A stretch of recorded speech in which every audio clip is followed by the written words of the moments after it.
ஹர ஹர நம பார்வதி பதையே ஹர ஹர மகாதேவா.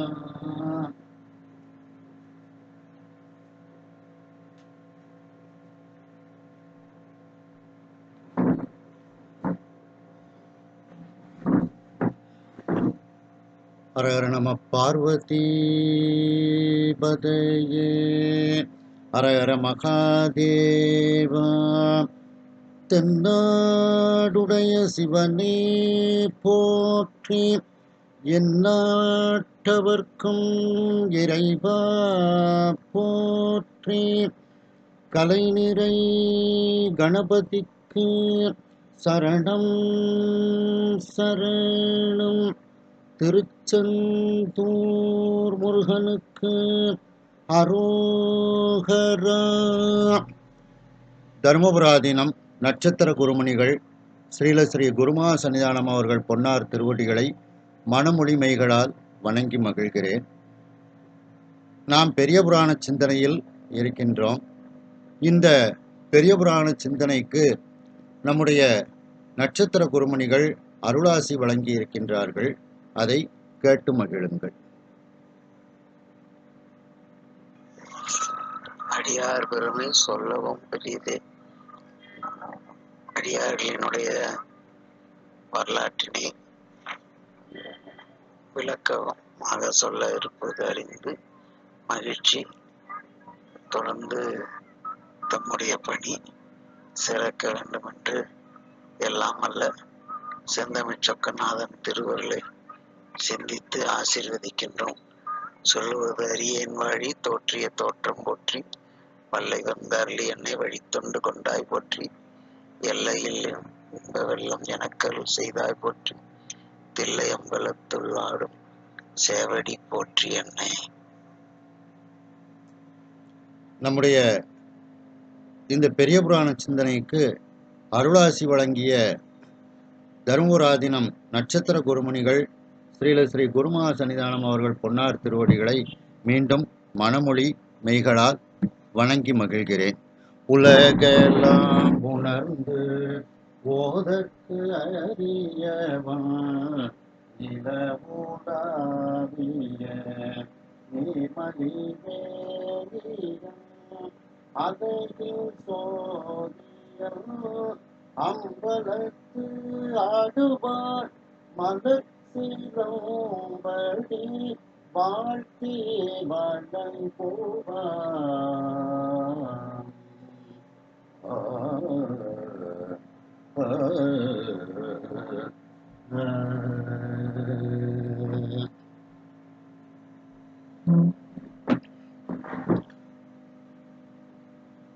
நாம் இந்த பெரிய புராண சிந்தனையை செவனே நடத்தி கொண்டிருக்கக்கூடிய விக்கிரமசிங்கபுரத்தை சார்ந்த சுப்பிரமணியன் செட்டியார் ஐயா அவர்கள் மற்றும் அவர்களுடைய துணைவியார் ரேவதி அம்மையார் அவர்களை வணங்கி மகிழ்கிறேன். இதை கூகுள் மீட்டில் சிறப்பாக நடத்தி கொண்டிருக்கக்கூடிய ஐயா பரமசிவம் ஐயா அவர்கள் மற்றும் வந்திருக்கக்கூடிய அனைத்து அன்பர்களுக்கும் எனது பணிவான வணக்கத்தை தெரிவித்துக் கொள்கின்றேன். நாம் தடுத்தாட்கொண்ட புராணத்தில் இருக்கின்றோம். அதில்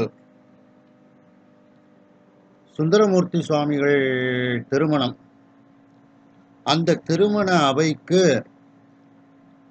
இறைவன் சுந்தரமூர்த்தி சுவாமிகளை தடுத்தாட்கொள்வதற்காக ஒரு வயதான கிழ அந்தணர் வேடத்தில் அங்கு வந்து இவன் எனக்கு அடிமை என்று கூறுகின்றார். அதற்கு ஒரு ஓலையையும் கையில் காண்பிக்கின்றார். சுந்தரமூர்த்தி சுவாமிகள் கோபத்தில் அந்த ஓலையை அவரை பின்தொடர்ந்து ஓடி அந்த ஓலையை அவரிடத்தில் இருந்து பிடுங்கி கிழித்து எறிந்து விடுகின்றார். ஒரு சிவாச்சாரியார் இன்னொரு சிவாச்சாரியாருக்கு எப்படி அடிமையாக இருக்க முடியும்? இது உலக வழக்கிலேயே இல்லையே என்று கோபத்திலும் திருமணத்தை தடுத்து நிறுத்துவதற்காக வந்த அந்த கோபத்திலும் அந்த ஓலையை கிழித்து எறிந்து விடுகின்றார். உடனே இறைவன் இது முறையா, இது நேர்மையா என்று சுற்றி இருக்கக்கூடியவர்களை பார்த்து கேட்கவும், அங்கு இருக்கக்கூடியவர்கள் நீர் உலகத்தில் இல்லாத ஒரு புது வழக்கை கொண்டு வந்து இருக்கின்றீர்கள், நீங்கள் எங்கு இருக்கின்றீர்கள் என்று கூறுங்கள் என்று கேட்கின்றார்கள் என்ற அளவில் சிந்தித்தோம். அதனுடைய தொடர்ச்சி செந்துருத்திப்பண் மத்தியமாவதி ராகம். ஒரு வரியை 2 தடவை பாடுகின்றேன். 2வது தடவை நீங்கள் அதை சொல்லி பழகிக் கொள்ளுங்கள். என்றலும் என்றலும் நின்ற ஐயர் இங்குளேன் இருப்பும் சேயது, என்றலும் நின்ற ஐயர் இங்குளேன் இருப்பும் சேயது அன்று, அன்று இந்த வெண்ணெய் நல்லோர் அது நிற்க அறத்தாறு இன்றி, அன்று இந்த வெண்ணெய் நல்லோர் அது நிற்க அறத்தாறு இன்றி, வன்திரள் செய்து என் கையில் ஆவணம் வலிய வாங்கி, வன்திரள் செய்து என் கையில் ஆவணம் வலிய வாங்கி, நின்றிவள் கிழித்து தானே நிரப்பினான் அடிமை என்றான், நின்றிவள் கிழித்து தானே நிரப்பினான் அடிமை என்றான்.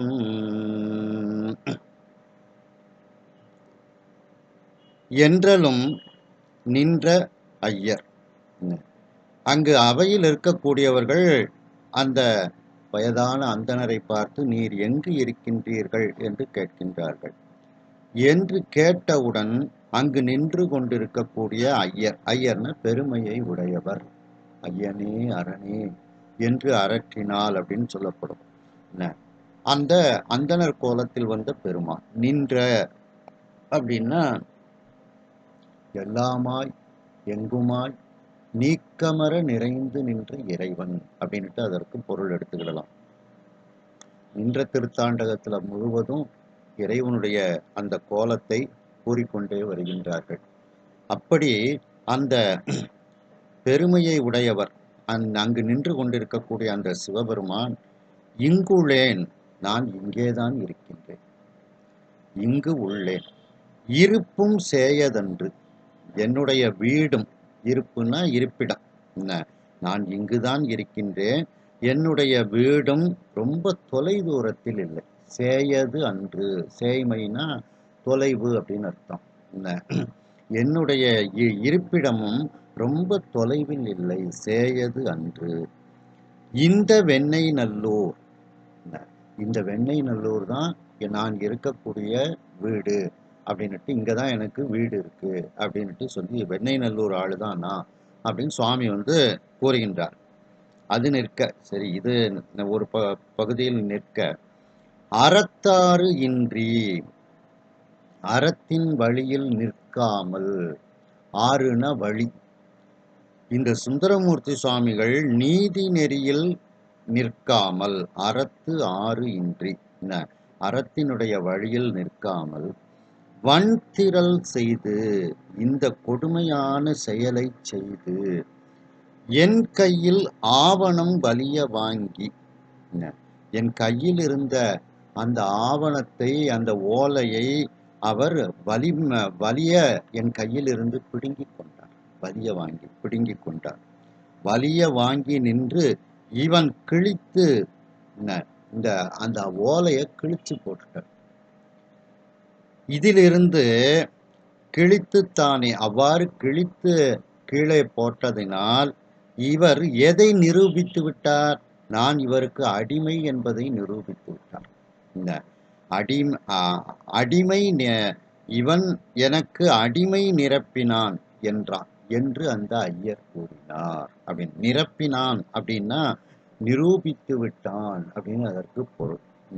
அடிமை நிரப்பினான், நான் இவருக்கு அடிமை என்பதை இவன் நிரூபித்து விட்டான். இந்த ஓலை இருந்தா தானே கேள்வி கேட்பீங்கன்ட்டு இவன் கிழிச்சு போட்டதுல இருந்து என்னுடைய அடிமைதான் இவன் அப்படிங்கிறத நிரூபித்து விட்டான் அப்படின்னுட்டு சுவாமி வந்து அந்த சபையோர்களை பார்த்து கூறுகின்றார்.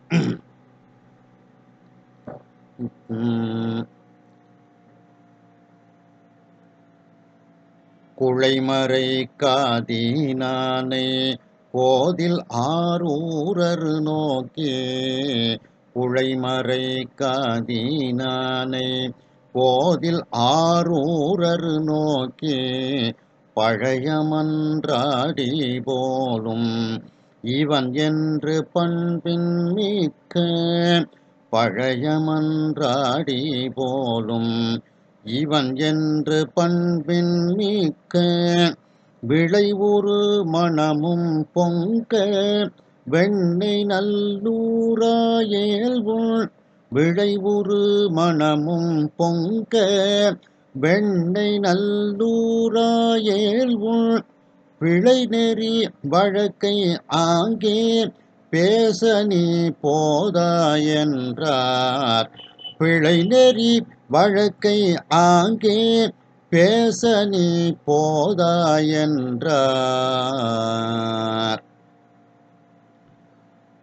குழை மறை காதினானை, காதுல அந்த குழை அணிந்திருப்பார், அதையெல்லாம் மறைத்து சுவாமி வந்திருக்கிறார்.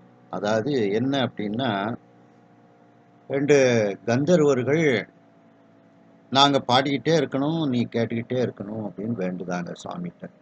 அதுக்கு என்ன அப்படின்ட்டு அவங்கள 2 பேரையும் 2 குண்டலங்களாக செஞ்சு காதுல மாட்டிக்கிட்டார்.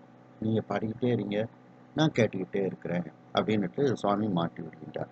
இப்ப அந்த கந்தர்வர்கள்லாம் பாடிக்கிட்டே இருக்கிறத மக்களுக்கு தெரிஞ்சதுன்னா வந்தது சிவபெருமான்னு தெரிஞ்சிருவாங்க.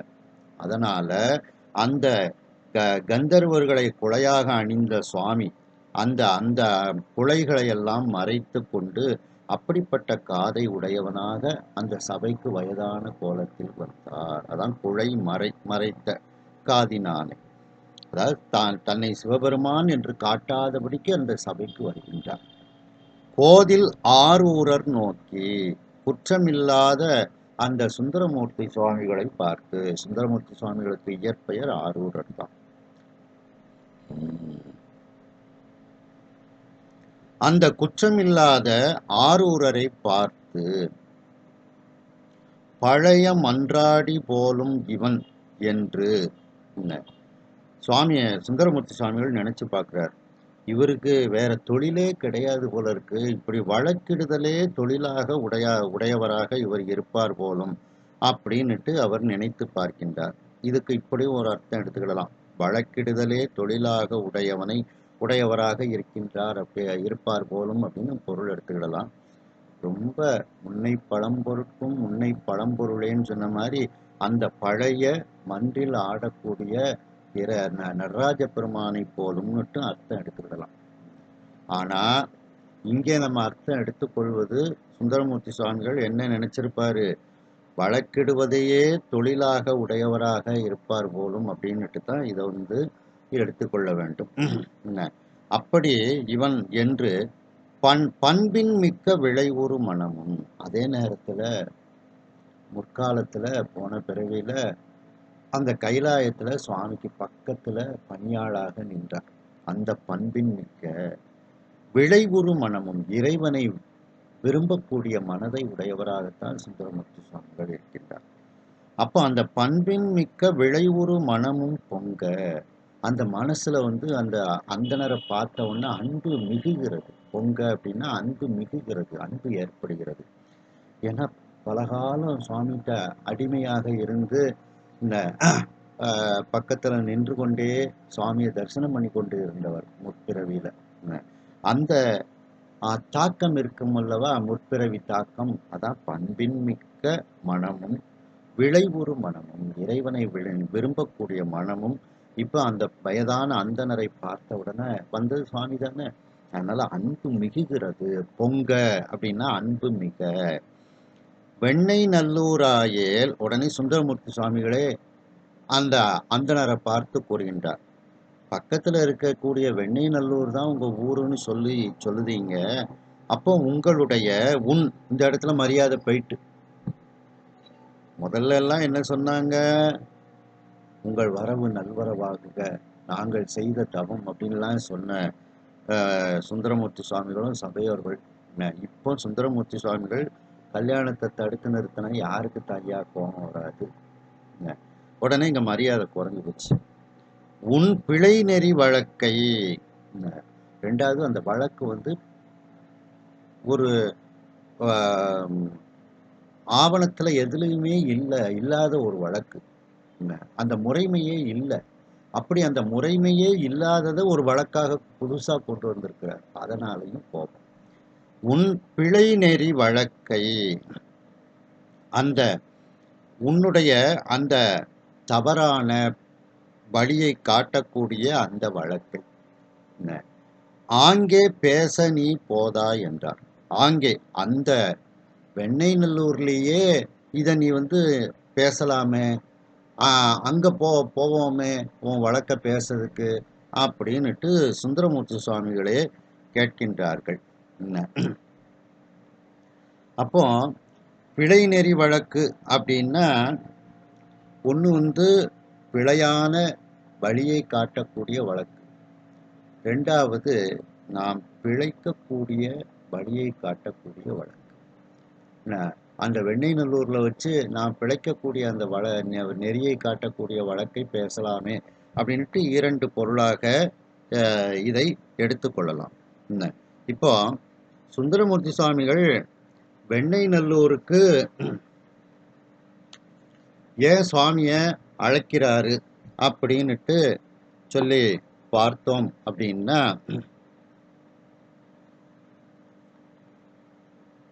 அது எதுக்காண்டி வெண்ணெய் நல்லூருக்கு போவோம்னுட்டு சுந்தரமூர்த்தி சுவாமிகள் சொல்றாரு அப்படின்னா, ஒருத்தர் வந்து வெவ்வேறு இடங்கள்ல முன்னுக்கு பின் முரணாக பிறழ பேசினாலும், ஒருவன் தன்னை அறிந்த ஊரில் முன்னுக்கு பின் முரணா பொய்யான ஒரு விவரங்களை எல்லாம் கொடுக்க மாட்டான்.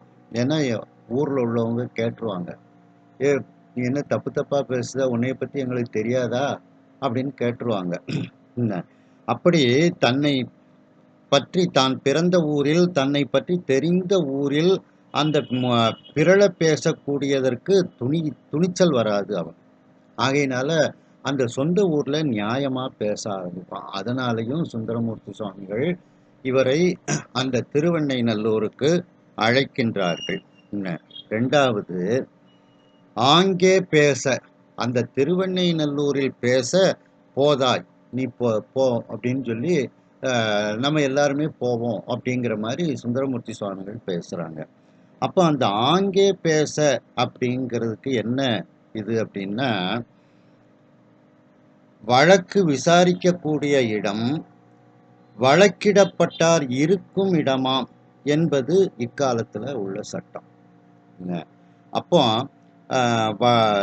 இங்க வந்து சுந்தரமூர்த்தி சுவாமிகள் இருக்கக்கூடிய இடத்துல இப்போ வழக்கு நடந்துகிட்டு இருக்கு. புத்தூர்ல வழக்கு நடந்துகிட்டு இருக்கு. அதுபோலவே அந்நாளிலும் நியதி. அப்படி இருந்தும் வழக்கிடப்பட்டார் அப்படின்னா, இப்ப வழக்கு யார் மேல பதிஞ்சிருக்காங்க? சுந்தரமூர்த்தி சுவாமிகள் மேல பதிஞ்சிருக்காங்க. அப்ப அந்த சுந்தரமூர்த்தி சுவாமிகள் வழக்கிடப்பட்டார் இசைந்தால், அவர் விரும்பினால் வழக்கு தொடர்ந்தவன் வாதி அவன் இருக்கக்கூடிய இடத்திலும் அந்த வழக்கை விசாரிக்கலாம் அப்படிங்கிறது ஒரு சட்டமும் இருக்கு அப்படின்ட்டு. அதாவது வாதி பிரதிவாதி 2 பேர் இடத்துலையும் அந்த வழக்கை விசாரிக்கலாம் அப்படிங்கிற மாதிரி அந்த சட்டம் வந்து பின்னால வருகின்றது அப்படின்ட்டு. அதான் ஆங்கே பேச அப்படின்ட்டு சுந்தரமூர்த்தி சுவாமிகள் கூறுகின்றார்கள்.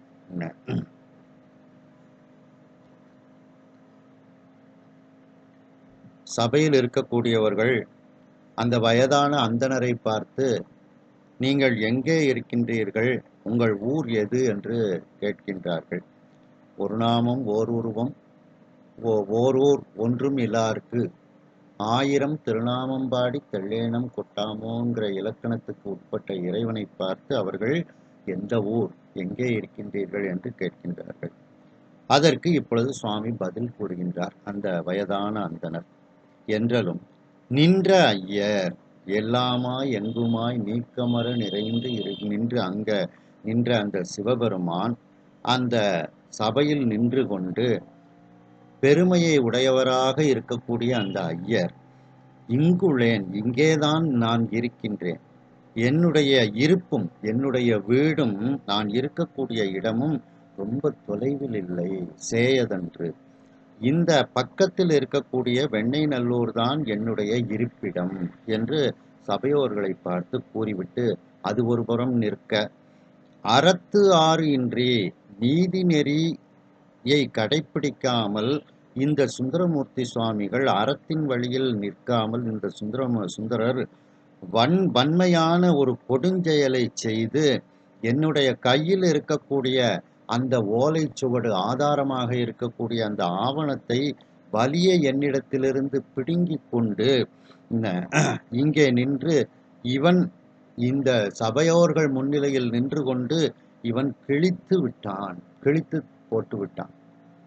இவ்வாறு அந்த ஓலையை கிழித்ததனால் இவன் எனக்கு அடிமை என்பதையும் இப்பொழுது நிரூபித்து விட்டான் என்று சுவாமி மீண்டும் அந்த வழக்கை தொடருகின்றார். அந்த காதில் குழைகளை அணிந்து கொண்டு இருக்கக்கூடிய சிவபெருமான், அந்த காதில் கந்தர்வர்களாக குழைகள் இருக்கின்றது, அந்த கந்தர்வர்களையெல்லாம் மறைத்து கொண்டு வயதான அந்தன கோலத்தில் வந்த அந்த காதை உடைய பெருமானை கோதில் ஆரூரர் நோக்கி, அந்த வயதான அந்தனரை பார்த்து, குற்றமில்லாத ஆரூரர் அந்த சுந்தரமூர்த்தி சுவாமிகள் அவரை பார்த்து கூறுகின்றார், நினைத்து பார்க்கின்றார். பழைய மன்றாடி போலும், இவர் வழக்கிடுவதே தொழிலாக கொண்டு விதண்டாவாதமாக வழக்கிடுவதில் வல்லவராக இருப்பார் போலும் என்று மனதில் நினைக்கின்றார். அதே நேரத்தில் முற்பிறவி காரணமாக அவருடைய பண்பின்மிக்க மனமும் இறைவனை நினைய விரும்பக்கூடிய அந்த மனமும் அந்த வயதான அந்தனரை பார்த்தவுடன் அன்பு தன்னை அறியாமல் பொங்கவும் செய்கிறது. அதே நேரத்தில் கோபமும் வருகிறது. உடனே சுந்தரமூர்த்தி சுவாமிகள் அந்த வயதான அந்தனரை பார்த்து, வெண்ணெய் நல்லூர் தான் உங்கள் ஊர் என்றால் உங்களுடைய இந்த தவறான நெறியை உலகுக்கு தரக்கூடிய இந்த வழக்கை அந்த வெண்ணெய் நல்லூருக்கு போய் நாம் பேசலாமே, அந்த வெண்ணெய் நல்லூருக்கு பேசுவதற்கு நீ செல்வாயாக என்று சுந்தரமூர்த்தி சுவாமிகள் கூறுகின்றார். ஏனென்றால் ஒருவர் தன்னுடைய பிறந்த ஊரில், தான் வசிக்கக்கூடிய ஊரில் உண்மையையே பேசுவார். ஏனென்றால் அந்த ஊர்க்காரர்களுக்கு அவரை பற்றி நன்கு தெரிந்திருக்கும், அந்த நடுவர்களுக்கு. ஆகையினாலும் வெண்ணெய் நல்லூருக்கு போவோம் என்று சுந்தரமூர்த்தி சுவாமிகள் கூறுகின்றார்கள். வேதியன் அதனை கேட்டு வெண்ணெய் நல்லூரிலே நீ, வேதியன் அதனை கேட்டு வெண்ணெய் நல்லூரிலே நீ, போதினும் நன்று மற்ற புனித நான்மறையோர் முன்னர், போதினும் நன்று மற்ற அப்புனித நான்மறையோர் முன்னர், ஆதியில் மூல ஓலை காட்டினி அடிமையாதல், ஆதியில் மூல ஓலை காட்டினி அடிமை ஆதல், சாதிப்பன் என்று முன்னே தண்டு முன் தாங்கி சென்றான், சாதிப்பன் என்று முன்னே தண்டு முன் தாங்கி சென்றார். வேதியன் அதனை கேட்டு, அந்த வயதான அந்தனர் சுந்தரமூர்த்தி சுவாமிகள் சொன்ன வார்த்தைகளை கேட்டு, வெண்ணெய் நல்லூரிலே நீ போதினும், வெண்ணெய் நல்லூருக்கு நீ என்னை அழைத்து கொண்டு சென்றாலும், அந்த வெண்ணெய் நல்லூர் நீதிமன்றத்திற்கு சென்றாலும் நன்று, நல்லதுதான், எனக்கு ஒன்றும் பிரச்சனை இல்லை, நல்லது.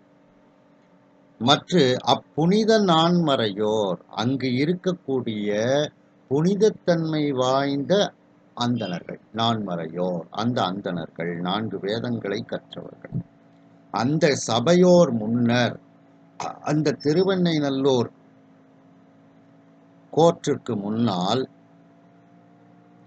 ஆதியில் மூல ஓலை காட்டி, நான் உங்ககிட்ட தந்தது நகல் தான், மூல ஓலை என்கிட்ட தான் இருக்கு, நீ இந்த மாதிரிலாம் செய்வேன்ட்டு தான் நான் அதை ஒரு பிரதி எடுத்து தான் உங்ககிட்ட தந்தேன், மூல ஓலை என்னிடத்தில் இருக்கின்றது, அந்த ஆதியில் எழுதி தரப்பட்ட முற்காலத்தில் எழுதி தரப்பட்ட மூல ஓலையை அந்த சபையோர்கள், வெண்ணெய்நல்லூர் சபையோர்கள் அந்த நீதிபதிகள் முன்னிலையில் காட்டி, நீ எனக்கு அடிமையாதல், நீ எனக்கு அடிமைதான் என்பதை அங்கு நான் சாதிப்பேன், அங்கு நான் நிரூபிப்பேன், உறுதிப்படுத்துவேன் என்று அந்த வயதானவர் தண்டு கையில் வைத்திருக்கக்கூடிய அந்த ஊன்றுகோலை முன்னே ஒவ்வொரு அந்த ஊன்றுகோல் முதல்ல அதுதான் முன்னால போகும், அதுக்கப்புறம் தான் நம்ம கால் போகும். அப்படி அந்த ஊன்றுகோலை பிடித்து கொண்டு முன்னேறி அந்த ஊன்றுகோலை தாங்கி கொண்டு இப்பொழுது வெண்ணெய்நல்லூரை நோக்கி அந்த வயதான அந்தணர் செல்கின்றார். இதுல புனித நான்மறையோர், வெறுமன நான்மறையோர்னு போட்டிருக்க வேண்டியதானே, புனித நான்மறையோர்னுட்டு ஏன் சேக்கிழார் பெருமான் பதிவிடுகின்றார்கள் என்றால், அந்த புத்தூர்ல கல்யாணத்துக்கு வந்த அந்த அந்தணர்கள்லாம் சுவாமியை பார்த்து சிரிச்சாங்க. என்ன, சுந்தரமூர்த்தி சுவாமிகளும் சிரிச்சாங்களாம். அப்போ அந்த புத்தூர்ல உள்ள நான்மறையோர்கள் என்ன செஞ்சிருக்கணும், ஐயா சிரிக்க கூடாது, விசாரிச்சு நம்ம என்ன உண்டோ அதை செய்வோம் அப்படின்னு சொல்லி இருக்கணும். ஆனா அவங்க அதை செய்யாம, என்னப்பா ஒரு சிவாச்சாரியார் இன்னொரு சிவாச்சாரியாருக்கு அடிமையாதல்னு ஒரு புது வழக்க கொண்டு வந்திருக்க, இது உலகத்துல இல்லாத வழக்கமாக இருக்கின்றதுன்னு சாமியை பார்த்து சிரிச்சாங்க. அப்படி சிரித்ததனால் அவர்கள் புனிதத்தன்மை இல்லாதவர்கள். ஆனா வெண்ணெய்நல்லூர்ல இருக்கக்கூடிய அந்தணர்கள் அப்படிப்பட்டவர்கள் அல்ல, எதையும் தீர விசாரித்து அவர்கள் செய்யக்கூடியவர்கள். ஆகையினால் அவர்களுக்கு அடைமொழி புனித அப்படிங்கிற அடைமொழியை கொடுக்கிறாராம். இவர்கள் தீர விசாரிக்காம சிரிச்சிட்டாங்க. ஆனா வெண்ணெய்நல்லூர்ல இருக்கக்கூடிய அந்த நடுவர்களாகிய அந்த அந்தணர்கள் எதையும் தீர விசாரித்து செய்யக்கூடியவர்கள். ஆகையினால் தான் அவர்களுக்கு புனித நான்மறையோர்னு ஒரு அடைமொழியை கொடுத்துக்கிட்டு வராங்க.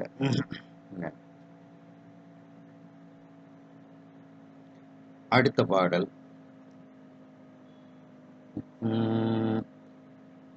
செல்லு நான் மறையோன் தன் பின் திருமுக காந்தம் சேர்ந்த, செல்லு நான் மறையோன் தன் பின் திருமுக காந்தம் சேர்ந்த, வல்லிரும்பு அணையுமா போல் வல்லலும் கடிது சென்றான், வல்லிரும்பு அணையுமா போல் வள்ளலும் கடிது சென்றான், எல்லையில் சுற்ற தாரும் இது என்னாம் என்று சொல்ல, எல்லையில் சுற்ற தாரும் இது என்னாம் என்று செல்ல, நல்ல அந்தணர்கள் வாடும் வெண்ணெய்நல்லூரை நன்னே, நல்ல அந்தணர்கள் வாழும் வெண்ணெய்நல்லூரை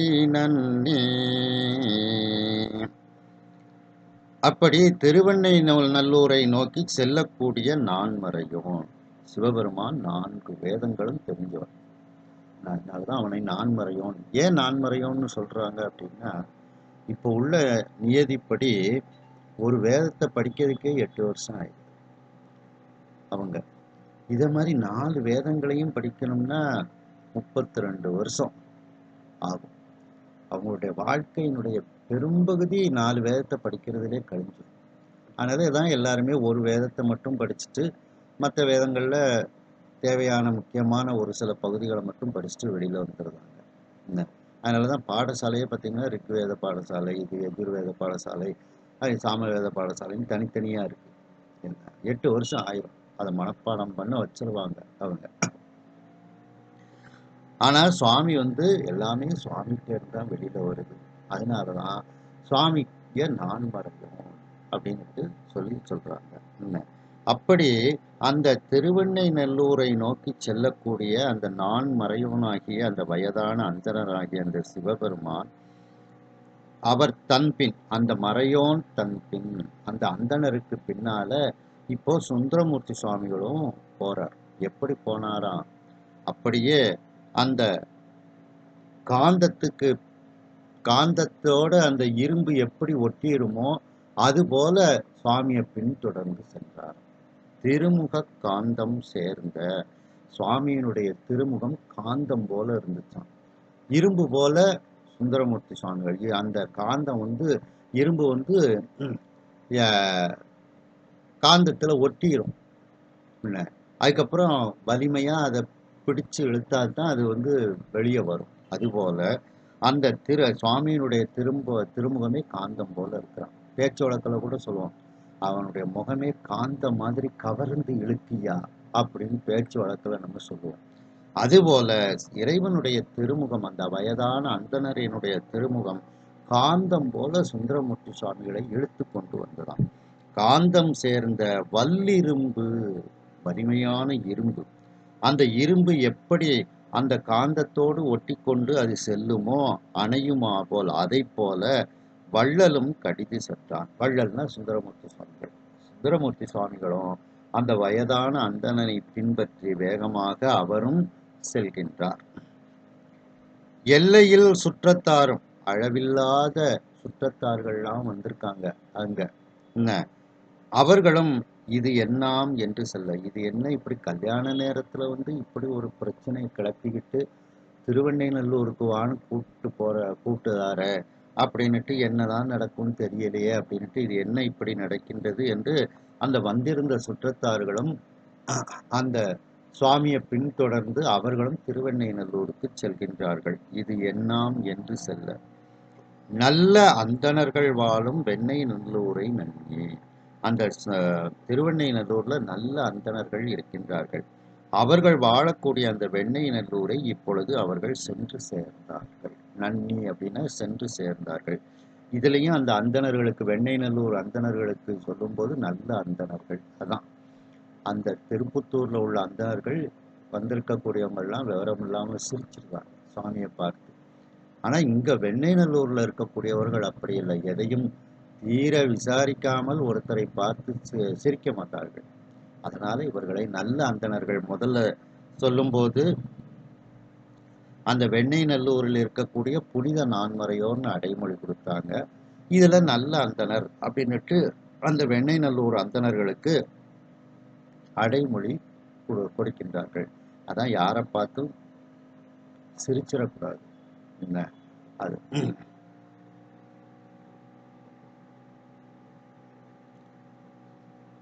சுந்தரமூர்த்தி சுவாமிகள், உங்களுடைய சொந்த ஊராகிய வெண்ணெய்நல்லூரில் இந்த வழக்கை பேசலாமே என்று, வெண்ணெய்நல்லூருக்கு போகலாமே என்று அந்த வயதான அந்தணரை பார்த்து கூறுகின்றார். அதை கேட்ட அந்த வேதியராகிய அந்த வயதான அந்தணர் அதனை கேட்டு, வெண்ணெய்நல்லூருக்கு நீ வந்தாலும் சரி, நல்லதுதான், எனக்கு நல்லதுதான். அங்கு இருக்கக்கூடியவர்கள் இந்த புத்தூரை சேர்ந்த அந்தணர்களைப் போல என்னை பார்த்து சிரிக்கக்கூடியவர்கள் அல்ல. அவர்கள் புனிதத்தன்மை உடைய நான்மறையோர்கள். அவர்கள் எதையும் தீர விசாரித்துத்தான் செய்வார்கள். அந்த நான்மறையோர்கள் முன்னிலையில் முதலாக ஆதியில் உன்னுடைய வம்சாவழியினர் எனக்கு எழுதி தந்த, உன்னுடைய தாத்தா எனக்கு எழுதி தந்த அந்த மூல ஓலையை உனக்கு நான் காட்டுவேன். அந்த அந்தணர்களிடத்தில் காட்டி, நீ எனக்கு அடிமைதான் என்பதை அங்கே நான் உறுதிப்படுத்துவேன், சாதிப்பேன். அங்கே நான் நிரூபணம் செய்வேன், உறுதிப்படுத்துவேன் என்று அந்த வயதான அந்தணர் கூறுகின்றார். அவ்வாறு கூறிக்கொண்டு தன்னுடைய கையில் இருக்கக்கூடிய அந்த ஊன்றுகோலை தாங்கி பிடித்து கொண்டு அந்த ஊன்றுகோல் முன்னே செல்ல, அதனை பின்பற்றி இறைவன் திருவெண்ணெய்நல்லூரை நோக்கி செல்கின்றார். அவ்வாறு திருவெண்ணெய்நல்லூரை நோக்கி செல்லக்கூடிய அந்த 4 வேதங்களுக்கு தலைவனாக இருக்கக்கூடிய அந்த வயதான அந்தணனாகிய சிவபெருமானுக்கு பின்னால் காந்தத்தை ஆஹ், அஹ், காந்தம் இரும்பை பற்றி எப்படி இழுக்குமோ அதுபோல அந்த வயதான அந்தணரை பின்பற்றி சுந்தரமூர்த்தி சுவாமிகளும் வேகமாக அவரை பின்பற்றி செல்கின்றார். என்ன, இறைவனுடைய திருமுகமே காந்தத்தை போல இருக்கின்றது. கண்டாரை கவர்ந்து இழுக்கும் காந்தம் போல இருக்கின்றது. அப்படி அந்த வயதான அந்தணனுடைய திருமுகமானது காந்தம் போல இருப்பதனால் வலிய இரும்பு போல இருக்கக்கூடிய சுந்தரமூர்த்தி சுவாமிகள் அந்த காந்தத்தால் கவரப்பட்டு அந்த வள்ளலாகிய சிவபெருமானை பின்பற்றி இந்த வள்ளலாகிய ஆரூரரும் வேகமாக பின்பற்றி திருவெண்ணெய்நல்லூருக்கு செல்கின்றார். இதை பார்த்து கொண்டிருக்கக்கூடிய அளவில்லாத சுற்றத்தார்கள் இது என்ன நடக்கின்றது என்று தெரியவில்லையே என்று அவர்களும் இப்பொழுது அந்த வயதான அந்தணரை சுந்தரமூர்த்தி சுவாமிகளை பின்பற்றி அவர்களும் திருவெண்ணெய்நல்லூருக்கு செல்கின்றார்கள். இப்பொழுது அந்த நல்ல தீர விசாரித்து தீர்ப்பு சொல்லக்கூடிய ஒருவரை பார்த்த மாத்திரத்தில் சிரிக்காது நன்கு தீர விசாரித்து தீர்ப்பு சொல்லக்கூடிய நல்ல அந்தணர்கள் வாழக்கூடிய அந்த வெண்ணெய்நல்லூரை அவர்கள் சென்று சேர்ந்தார்கள்.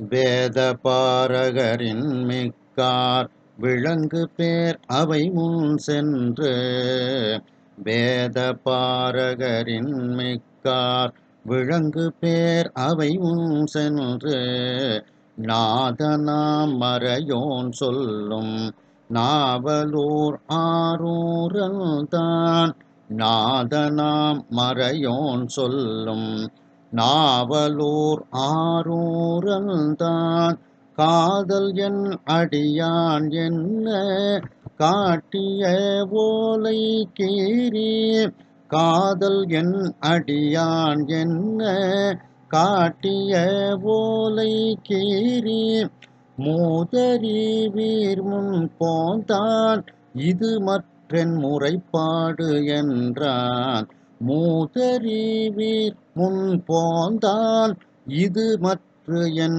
முறைப்பாடு என்றான்.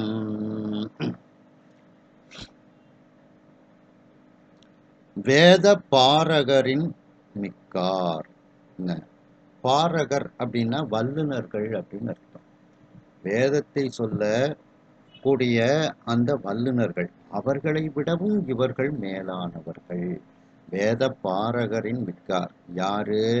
அந்த திருவெண்ணெய்நல்லூர் அந்த நீதிமன்றத்தில் இருக்கக்கூடிய அங்கு இருக்கக்கூடிய மக்களால் நியமிக்கப்பட்ட அந்த நீதிபதிகள் அவர்கள் வேத பாரகரின் மிக்கார்.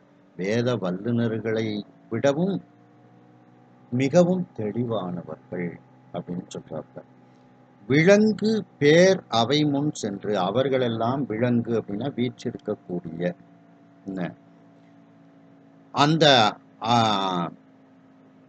நீதிபதிகள் நடுவர்கள் வீற்றிருக்கக்கூடிய அந்த மிகப்பெரிய அவை பேரவை. அந்த காலத்துல திருவெண்ணெய்நல்லூர் கோர்ட் நீதிமன்றம் திருவெண்ணெய்நல்லூர் நீதிமன்றம் வந்து ஒரு பெரிய நீதிமன்றமாக இருந்திருக்கிறது.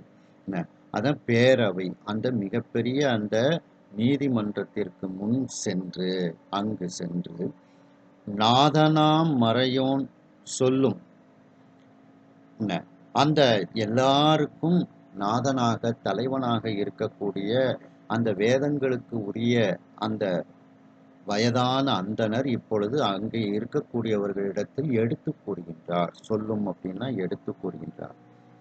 நாவலூர் ஆரூரன் தான். அந்த திருநாவலூரில் இருக்கக்கூடிய ஆரூரன் என்ற பெயரை பெற்ற இவர் காதல் என் அடியான் என்ன அன்பு மிகுந்த என்னுடைய அடிமை என்று நான் சொல்ல.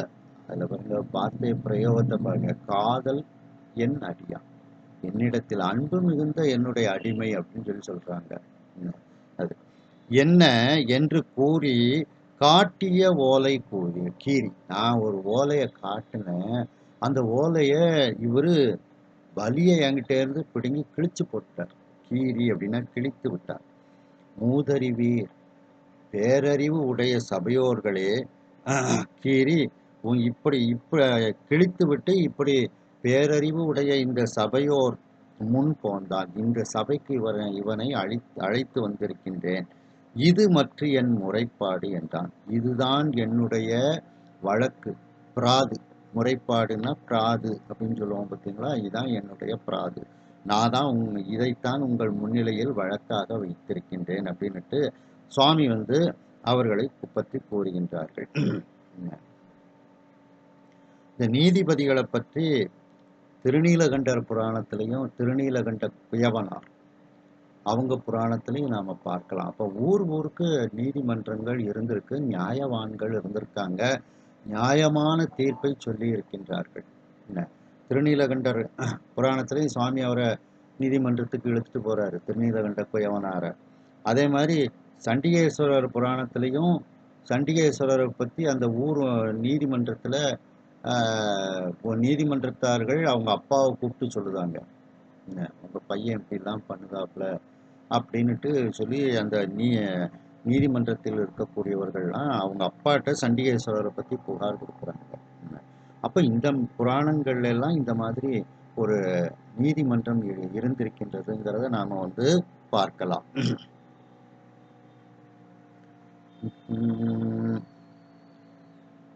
அந்தனர் அவையில் மிக்கார் மறையவர் அடிமையாதல். அந்தனர் அவையில் மிக்கார் மறையவர் அடிமையாதல். இந்த மாநிலத்தில் இல்லை என் சொன்னாய் ஐயா என்றார். இந்த மாநிலத்தில் இல்லை என் சொன்னாய் ஐயா என்றார். வந்தவாறு திசைவே அன்றோ வழக்கு இவன் கிழித்த ஓலை. வந்தவாறு திசைவே அன்றோ வழக்கு இவன் கிழித்த ஓலை. தந்தை தந்தை நேர்ந்தது என்றனன் தனியாய் நின்றான். தந்தை தந்தை நேர்ந்தது என்றனன் தனியாய் நின்றான். அதுல அந்த சென்ற பாட்டுல மூதறிவீர் முன் போந்தான் அப்படின்னு சொல்றாப்ல. அப்படின்னா இங்க சுந்தரமூர்த்தி சுவாமிகள் தான் இங்க வந்திருக்காரு அப்படின்னு அர்த்தம். நானா இவரை திருவண்ணைநல்லூருக்கு கூப்பிடல, அவர் தான் அந்த சுந்தரமூர்த்தி சுவாமிகள் தான் என்னை உன்னுடைய சொந்த ஊர்லயே அந்த வழக்கை நம்ம பேசுவோம் அப்படின்னு கூப்பிட்டாரு. அவர் கூப்பிட்டதுனால நான் வந்தேன். அதனால முன் போந்தான், அவர் தான் என்னைய முதல்ல இங்க வரதுக்கு அழைத்தார் அப்படின்னுட்டு, அந்த சுந்தரர் அழைக்க நான் வந்தேன் அப்படின்னுட்டு அந்த வயதான அந்தனர் கூறுகின்றார். இல்லைன்னா என் வழக்கை அங்கேயே நான் முடிச்சிருப்பேன், புத்தூர்லயே முடிச்சிருப்பேன். இவரு இப்போ உன் சொந்த ஊர்லயே அந்த வழக்கை நடத்துவோம்னு சொன்னதுனாலதான் நான் இங்க வந்தேன் அப்படின்னுட்டு சுவாமி கூறுகின்றார். அந்தனர் அவையில் மிக்கார். அந்த அந்தனர் அவையில் மிக்கார், அந்த அந்தணர்கள் இருக்கக்கூடிய அவையில் மிக்கார்ன தலைவர்கள். அதுலேயும் ஒரு சிலரை அவர்கள் தலைவராக நடுவர்களாக நீதிபதிகளாக நியமித்திருப்பார்கள். அந்த நீதிபதிகள் மிக்கார்னா நீதிபதிகள். அவர்கள் அந்த வயதான அந்தணரை பார்த்து கூறுகின்றார்கள், மறையவர் அடிமையாதல் இந்த மாநிலத்தில் இல்லை அப்படிங்கிறாங்க. அப்போ மறையவர் அப்படின்னு சொல்லும்போது அவங்க சாஸ்திர சம்பிரதாயங்களை எல்லாம் தெரிந்தவர்கள், வேதங்களை தெரிந்தவர்கள். அப்போ அந்த சாஸ்திர சம்பிரதாயத்திலையும் ஒரு அந்தனர் இன்னொரு அந்தனருக்கு அடிமையாதல் அப்படிங்கிறது இல்லை. இந்த மாநிலத்தில் இல்லை அப்படின்னா இந்த உலக நிலையிலும் அது போன்ற ஒரு வழக்கு இல்லை. ஒரு சிவாச்சாரியார் இன்னொரு சிவாச்சாரியாருக்கு அடிமையாக இருக்கக்கூடிய அந்த வழக்கு இந்த உலகத்தில் இல்லை அப்படின்னுட்டு, இல்லாத ஒரு வழக்க, ஒரு புதுமையான ஒரு வழக்கை கொண்டு வந்திருக்கிறியே அப்படின்ட்டு அந்த சபையோர்கள் கேட்கின்றார்கள். இல்லை, என் சொன்னாய் ஐயா என்றார். ஐயா ஐயா மரியாதையா கூப்பிட்டுறாங்க. அந்த வயதான அந்த அந்தனரை பார்த்து ஐயா அப்படின்னுட்டு. இவங்களும் எடுத்த உடனேயே நீ சொன்ன வழக்கு புதுசா இருக்குன்னு சிரிக்கலாம் இல்லை.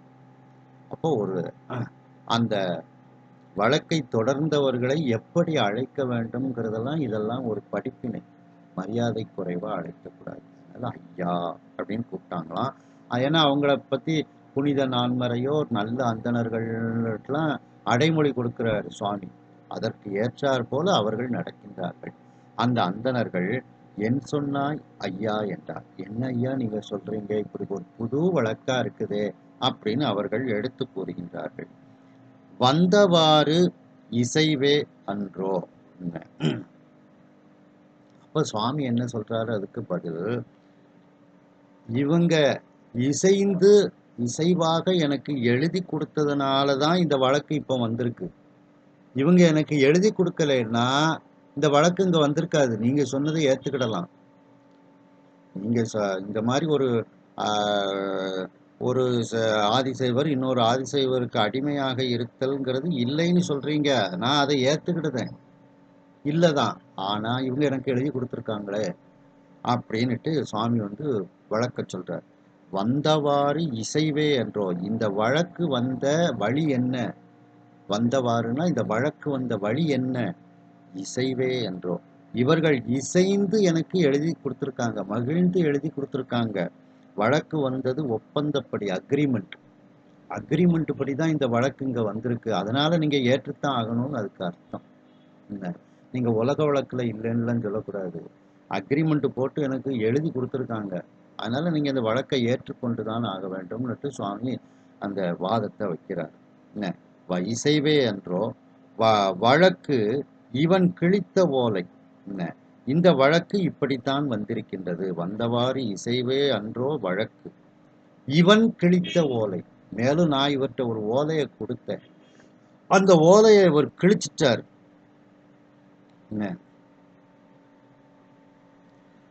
அந்த ஓலை தந்தைதன் தந்தை நேர்ந்தது என்றனன். அவருடைய தந்தைக்கு தந்தை, அதாவது அந்த ஆரூரனாகிய அந்த சுந்தரமூர்த்தி சுவாமிகளினுடைய தந்தை சடையனார்.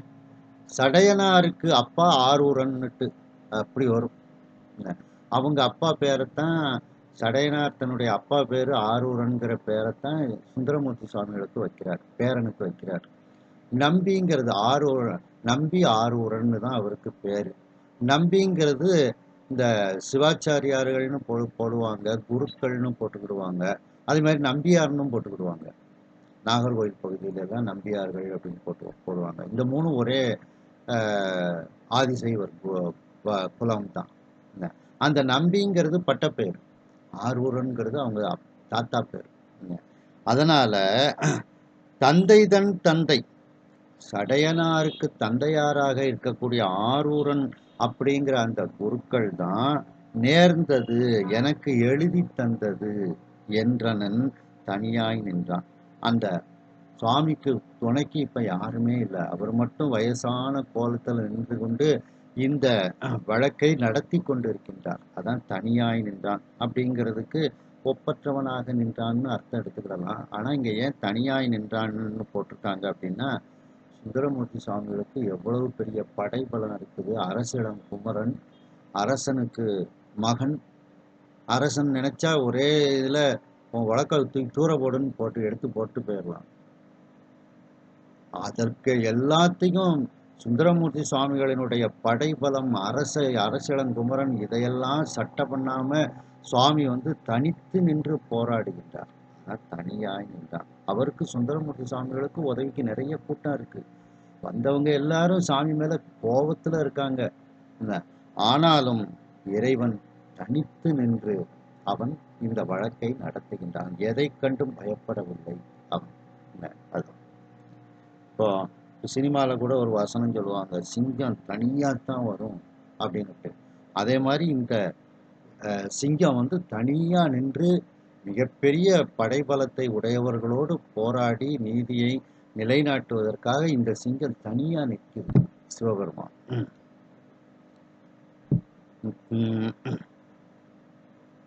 வேத வல்லுநர்கள் அவர்களிலும் மிகச் சிறந்தவர்களை அங்கே நீதிபதிகளாக நியமித்திருக்கின்றார்கள்.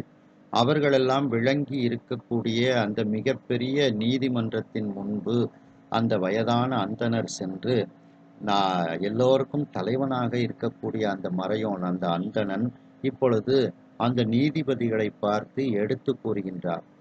இந்த திருநாவலூரில் வசிக்கக்கூடிய ஆரூரன் என்கின்ற இவர் அன்பு மிகுந்த என்னுடைய அடிமை என்று நான் அவருக்கு ஒரு ஓலையை காட்டினேன். அந்த ஓலையை கிழித்து தூர போட்டுவிட்டார். மூதறிவீர், மிகப்பெரிய அறிவை கொண்டவர்களே, முதியவர்களே, ஆகையின் முன் போந்தான் திருவெண்ணைநல்லூருக்கே சென்று நாம் இந்த வழக்கை விசாரிப்போம் என்று என்னை அழைத்து வந்திருக்கின்றான். இது மற்ற என் முறைப்பாடு என்றான். இதுதான் என்னுடைய அந்த வழக்கு, என்னுடைய அந்த பிராது என்று கூறுகின்றார். நான் கொடுத்த ஓலையை கிழிச்சு போட்டார், இது தவறு அப்படின்னுட்டு வழக்கை தொடுக்கின்றார் இறைவன். அந்த அந்தணர்கள் மிகுந்து இருக்கக்கூடிய அந்த அவையில் தலைவர்களாக, நீதிபதிகளாக நியமிக்கப்பட்டவர்கள், அந்த உயர்ந்தவர்கள் அந்த வயதான அந்தணரை பார்த்து கேட்கின்றார்கள், ஒரு ஆதிசைவர் இன்னொரு ஆதிசைவருக்கு அடிமையாதல் இந்த உலக வழக்கில் இல்லை, சாத்திர விதியிலும் இல்லை, மறைகளிலும் இல்லை. நீ ஆனால் என்ன சொல்கின்றாய், இப்படி தவறான ஒரு வழக்கை சொல்கின்றாயே ஐயா அப்படின்னுட்டு மரியாதையாக இறைவனிடத்தில் அந்த அந்தணர்கள் கேட்கின்றார்கள். உடனே அதற்கு இறைவன் பதில் கூறுகின்றான், இந்த வழக்கு எப்படி வந்தது என்றால், அவர்கள் இசைந்து எனக்கு ஓலை எழுதி கொடுத்ததனால் இந்த வழக்கு இங்கே வந்திருக்கின்றது. உலக வழக்கில் இல்லை, வேதங்களில் இல்லை. ஆனால் இவர்கள் இந்த வழக்கு ஒப்பந்தப்படி வந்திருக்கின்றது, அக்ரிமெண்ட். அந்த ஒப்பந்தப்படி இந்த வழக்கு வந்திருக்கின்றது. ஆகையினால் இந்த வழக்கை நீங்கள் விசாரிக்கத்தான் வேண்டும் என்று எடுத்து கூறுகின்றார். இவன் கிழித்த ஓலை, இவன் கையில் நான் ஒரு ஓலையை கொடுத்தேன். அந்த கிழித்த ஓலை யார் எழுதி தந்தது என்று தெரியுமா? இவனுடைய தந்தையாராகிய சடையனாருக்கு தந்தையாராகிய ஆரூரன் என்ற அந்த குருக்கள் எனக்கு எழுதி தந்தது, இசைவோடு மகிழ்ச்சியோடு எழுதி தந்தது என்று தன்னுடைய வாதத்தை அந்த சபையினர் முன்பு வைக்கின்றார். அந்த எந்த துணையும் இல்லாமல் வயதான கோலத்தில் தனித்து வந்த அந்த அந்தனர் இவ்வாறு பயப்படாமல் அந்த சுந்தரமூர்த்தி சுவாமிகளினுடைய படைபலம், அரச பலம் எதையும் பற்றி, அரசியல் பலம் எதையும் பற்றி பயப்படாமல் தன்னுடைய வாதத்தை அந்த இறைவன் எடுத்து வைக்கின்றான். இசைவினால் எழுதும் ஓலை காட்டினான் ஆகில் என்று, இசைவினால் எழுதும் ஓலை காட்டினான் ஆகில் என்று, விசையினால் வலிய வாங்கி கிழிப்பது வெற்றி ஆமோ, விசையினால் வலிய வாங்கி கிழிப்பது வெற்றியாமோ, தசையெல்லாம் ஒடுங்க மூத்தான் வழக்கினை சாரச் சொன்னான், தசையெல்லாம் ஒடுங்க மூத்தான் வழக்கினை சாரச் சொன்னான், அசைவில் ஆரூரர் எண்ணம் என் என்றார் அவையில் மிக்கார், அசைவில் ஆரூரர் எண்ணம் என் என்றார் அவையில் மிக்கார்.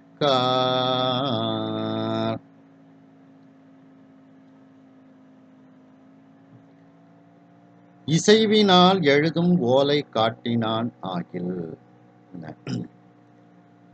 அவர்களுடைய தாத்தா இசைந்து மனமகிழ்ச்சியோடு ஒப்புக்கொண்டு எழுதிய அந்த ஓலையை நான் காட்டினேன். காட்டினானாகில், காட்டினேன் என்றால் இன்றைய தினம் இந்த சுந்தரமூர்த்தி சுவாமிகள் இந்த ஆரூரர் என்ன செய்தார், விசையினால் வலிய வாங்கி என்கிட்டேருந்து பறிச்சிட்டார்.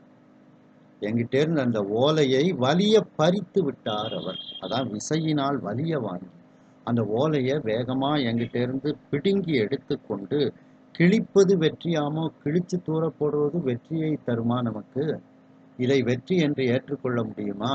அப்படின்னுட்டு சுவாமி வந்து சபையோர்களை பார்த்து கேட்கின்றார். தசையெல்லாம் ஒடுங்க மூத்தான். அந்த உடம்புல தசைகள்லாம் இல்லை, அப்படி எல்லாம் ஒடுங்கி விட்டது. அப்படி ஒரு எலும்பும் தோலுமா இருக்கார் சுவாமி. என்ன அப்படி மூத்தான், எல்லாருக்கும் மூத்தவன். என்ன எல்லாருக்கும் முளைத்தானே, எல்லாருக்கும் முன்னே தோன்றி, அப்படிப்பட்ட அந்த மூத்தான். என்ன ரெண்டாவது, அந்த தசையெல்லாம் ஒடுங்க அப்படிங்கிறதுக்கு மாயையால் உண்டான உலகம் முழுவதும் தன்னுள் ஒடுங்க செய்யக்கூடியவன் அந்த இறைவன் அப்படிங்கிறதுக்கு, அந்த ஒடுங்கிறதுக்கு அப்படியும் அர்த்தம் எடுத்துக்கிடலாம். மாயையால் உண்டான உலகம் முழுதும் ஒடுங்கக்கூடிய அந்த உடம்பு உடையவன் அப்படின்ட்டு. அப்படி எலும்பும் தோலுமாக இருக்கக்கூடிய அந்த வயதானவன் வழக்கினை சாரச் சொன்னான். தன்னுடைய வழக்கை பொருத்தமாக எடுத்து கூறுகின்றான். சார அப்படின்னா பொருத்தமாக அப்படின்னு அர்த்தம். பொருத்தமாக எடுத்து கூறுகின்றான். இதையெல்லாம் கேட்டுக்கிட்டு அங்க சுந்தரமூர்த்தி சுவாமிகள் அசையாம நிற்கிறார். எந்த ரியாக்ஷனும் கிடையாது. கேட்டுக்கிட்டு அமைதியா பொம்மை மாதிரி இருக்கிறார். அப்படி அசைவு இல் ஆரூரர், அசையாது நிற்கக்கூடிய அந்த ஆரூரர் அவரை பார்த்து சபையில் இருக்கக்கூடியவர்கள் கேட்கிறார்கள், உன்னுடைய எண்ணம் என் என்றார் அவையில் மிக்கார். இதற்கு என்ன நீ பதில் சொல்ல போகின்றாய்? உன் மனசுல என்ன என்ன இருக்கின்றது, அதை கூறுவாயாக. இப்போ முதல்ல வந்து வாதத்தை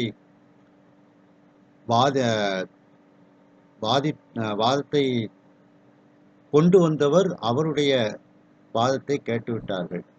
இப்போ அந்த வாதத்துக்கு உட்பட்டவர், அந்த குற்றம் சாட்டப்பட்டவர், அவருடைய எண்ணத்தையும் கேட்க வேண்டும் அல்லவா? வாதி பிரதிவாதி 2 பேருடைய எண்ணத்தையும் கேட்க வேண்டும். ஒருத்தர் எண்ணத்தை மட்டும் கேட்டு செயல்படக்கூடாது. அதனால முதல்ல வயதான அந்தனர் வழக்கை தொடுத்தவருடைய இதெல்லாம் கேட்டுட்டாங்க. இப்போ அந்த வழக்கிற்கு ஆட்படுத்தப்பட்டவர் சுந்தரர் அவரிடத்தில் கேட்கின்றார்கள். அவரை பார்த்து, நீ இதுக்கு பதில் சொல்லுப்பா, அதுக்கப்புறம் தான் நம்ம முடிவு எடுக்க முடியும் அப்படின்னு நியாயமா 2 பேர்ட்டையும் அவங்க வந்து அந்த வழக்கை சாராம்சத்தை கேட்கின்றார்கள். அனைத்து நூல் உணர்ந்தீர் ஆதி சைவன் என்று அறிவீர் என்னை. அனைத்து நூல் உணர்ந்தீர் ஆதி சைவன் என்று அறிவீர் என்னை. தனக்கு வேறடிமை என்று அந்தணன் சாதித்தானேல். தனக்கு வேறடிமை என்று இவ்வந்தணன் சாதித்தானேல். மனத்தினால் உணர்தற்கு எட்டா மாயையன் சொல்லுகேன் யான். மனத்தினால் உணர்தற்கு எட்டா மாயை என் சொல்லுகேன் யான். எனக்கிது தெளிய ஒண்ணாது என்றனன் எண்ணம் மிக்கான். எனக்கிது தெளிய ஒண்ணாது என்றனன் எண்ணம் மிக்கான். உடனே சுந்தரமூர்த்தி சுவாமிகள் சபையோரை பார்த்து கூறுகின்றார், அனைத்து நூல் உணர்ந்தீர். சபையில் இருக்கக்கூடியவர்களே, நீங்கள் எல்லா நூல்களையும் படித்து பார்த்தவர்கள், உணர்ந்தவர்கள். ஆதிசைவன் என்று அறிவீர் என்னை. நான் திருநாவலூர்ல பூஜை பண்ணக்கூடிய சடையனாருக்கு மகன். பரம்பரையா நாங்க வந்து அந்த சிவபெருமானுக்கு பூஜை பண்ணக்கூடிய குலத்தில் வந்தவன். ஆனால் நரசிங்க முனையரையர் என்னுடைய தகப்பனாரிடத்தில் கேட்டதின் பேரில் நான் இப்பொழுது அரசிளங்குமரனாக இருக்கின்றேன். ஆனால் என்னுடைய குலம் திருநாவலூரில் இருக்கக்கூடிய சிவபெருமானுக்கு பூஜை செய்யக்கூடிய ஆதிசைவ குலம் அப்படிங்கிறார். இது உங்களுக்கு நன்றாக தெரியும். ஆதிசைவன் என்று அறிவீர் என்னை. என்னை பத்தி உங்களுக்கு எல்லாருக்கும் நல்லா தெரியும்ல, நான் எப்படிப்பட்ட பரம்பரையில வந்தவன் அப்படின்னு சுவாமி சுந்தரர் வந்து கூறுகின்றார். என்னை தனக்கு வேறு அடிமை என்று இவ்வந்தணன் சாதித்தானேல். என்னை இவன், அதாவது வேறு அடிமை அப்படின்னுட்டு சொல்வதற்கு என்ன பொருள் அப்படின்னா, பிறரது அடிமை திறத்தினின்றும் வேறுபட்ட விசேடத்தன்மை உடைய அடிமை திறம், ஸ்பெஷல் கேட்டகரி. அதாவது மற்ற வகுப்பினர், மற்ற ஜாதிக்காரர்கள்லாம் அடிமையாக ஒருவருக்கு இருப்பதுங்கிறது அந்த காலத்துல ஒரு முறையா இருந்திருக்கு. ஆனா இந்த ஆதிசைவர்கள் மட்டும் யாருக்கும் அடிமை கிடையாது. ஆனா என்னைய இவரு அடிமைன்னுட்டு சொல்றாரு. இது பிறரது அடிமை திறத்தினின்றும் மற்ற ஜாதிக்காரர்களினுடைய அடிமை திறத்தினின்றும் வேறுபட்ட ஒரு தனித்துவம் வாய்ந்த விசேடத்தன்மை உடைய அடிமை திறமாக இது இருக்கின்றது. அதான் வேறுபட்டங்கிறதுக்கு உள்ள ஒரு பொருள். என்ன, தனக்கு வேறு அடிமை என்று இவன் எனக்கு ஒரு சிறப்பான ஒரு ஸ்பெஷல் கேட்டகரியில எனக்கு அடிமையாக வந்தவன் அப்படின்னுட்டு இந்த அந்தணன் சாதித்து கொண்டு இருக்கின்றானே. உலகில் இல்லாத வழக்க ஒரு வழக்காக கொண்டு வந்து சாதிச்சுக்கிட்டு இருக்கிறார் அப்படிங்கிறார். சாதித்தானேல் மனத்தினால் உணர்தற்கு எட்டா மாயை. இது நடப்பது எல்லாம் நம்முடைய மனசுக்கு மனதில் உணர்வதற்கு எட்டாத ஒரு மாயை தான் இப்படி நடத்தி கொண்டிருக்கின்றது. இதை தவிர நான் என்ன சொல்ல முடியும் அப்படின்னுட்டு மாயை இப்பொழுது நம்மை நடத்தி கொண்டிருக்கின்றது அப்படின்னுட்டு கூறுகின்றார். என் உள்ளத்துக்கு எட்டாத மாயையாக இது இருக்கின்றது இந்த செயலானது அப்படின்னுட்டு சுந்தரமூர்த்தி சுவாமிகள் நான் இதற்கு என்ன பதில் சொல்ல முடியும் என்று கேட்கின்றார். என் சொல்லுகேன் யான், எனக்கு இது தெளிய ஒண்ணாது என்றனன். எனக்கு இந்த வழக்கு தெளிவடைய முடியாத, அறிந்து கொள்ளக்கூடாததாய் இந்த வழக்கு இருக்கின்றது அப்படின்னுட்டு அறிவு மிகுந்த சுந்தரமூர்த்தி சுவாமிகள் கூறுகின்றார். எண்ணம் மிக்கான் அப்படின்னா அறிவு மிகுந்தவன் அப்படின்னு அர்த்தம். இத பாத்தீங்கன்னா,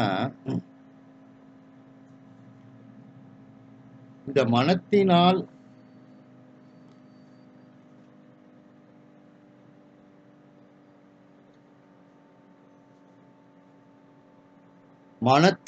உணர்தற்கு எட்டா மாயை அப்படின்ட்டு சொல்றார் சுந்தரமூர்த்தி சுவாமிகள். அப்போ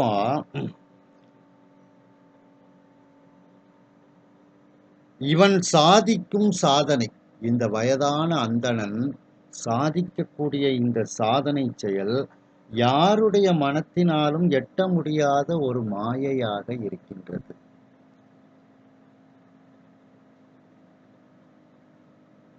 இந்த உலகெல்லாம் உணர்ந்து ஓதற்கு அரியவனாகிய அந்த சிவபெருமானினுடைய செயலாக இது இருப்பதனால் இதுவும் நம்முடைய மனத்தினால் உணர்தற்கு எட்டாததாக ஆயிற்று. மனம் அப்படிங்கிறது ஞானேந்திரியம், கர்மேந்திரியம் இவைகளுக்கு மேலாக நின்று அவற்றை இயக்கக்கூடியது மனம். மனத்தை ஆன்ம அறிவானது இயக்கும். ஆன்ம அறிவை மாயை விளக்கும். அம்மாயையை உடையவன் மகேசன். அவனே இவ்வந்தணன் ஆதலின், அந்த மகேசன் தான் இப்ப இந்த வயதான அந்தணர் கோலத்தில் இங்கே வந்திருக்கின்றான்.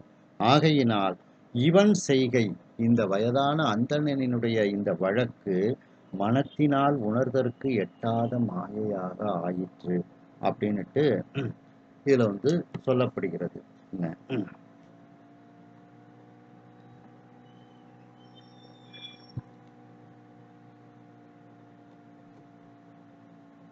வயதான அந்தணரை பார்த்து வெண்ணெய்நல்லூர் நீதிபதிகள் உலகத்தில் இல்லாத ஒரு வழக்கத்தை வழக்காக கூறுகின்றார் என்று கூறுகின்றார்கள். ஆனால் இறைவன் இது ஒப்பந்தப்படி வந்த வழக்கு, இதை நீங்கள் விசாரிக்க வேண்டும் என்று கூறுகின்றார். இவருடைய சுந்தரமூர்த்தி சுவாமிகளினுடைய தாத்தா எனக்கு எழுதி தந்த ஓலை, மூல ஓலை என்னிடத்தில் இருக்கின்றது என்று கூறுகின்றார்.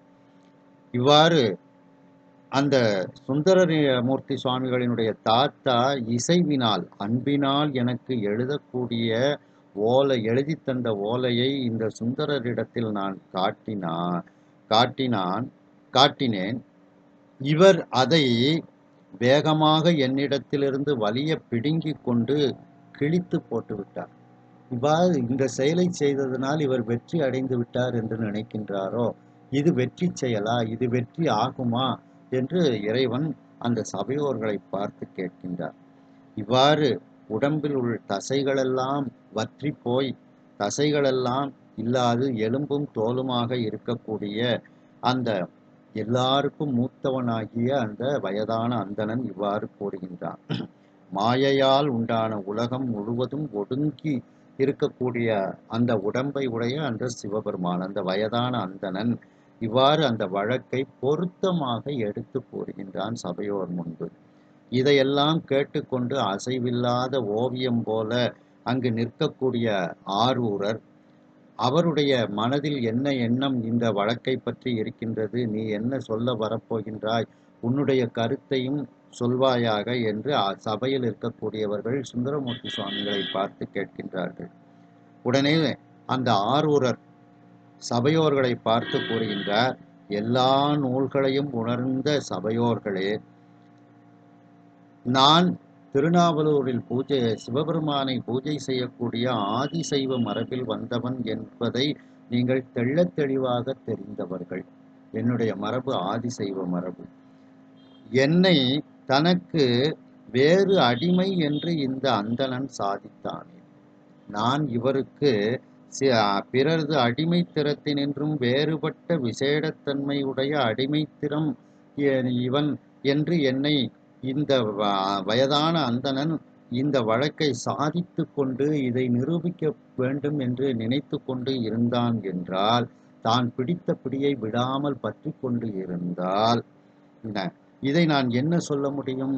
என் மனத்தினால் உணர்தற்கு எட்ட முடியாத மாயை என்றுதான் நான் என்று சொல்ல முடியும். என் உள்ளத்துக்கு எட்டாத மாயையாக இந்த செயல்பாடு இருக்கின்றது. இதை பற்றி நான் என்ன சொல்ல முடியும்? எனக்கு இது தெளிவு அடைய முடியாத ஒரு செயல்பாடாக இருக்கின்றது என்று அறிவில் சிறந்த அந்த சுந்தரமூர்த்தி சுவாமிகள் சபையோர்களை பார்த்து மிகவும் வணக்கத்துடன் பணிவுடன் கூறுகின்றார்.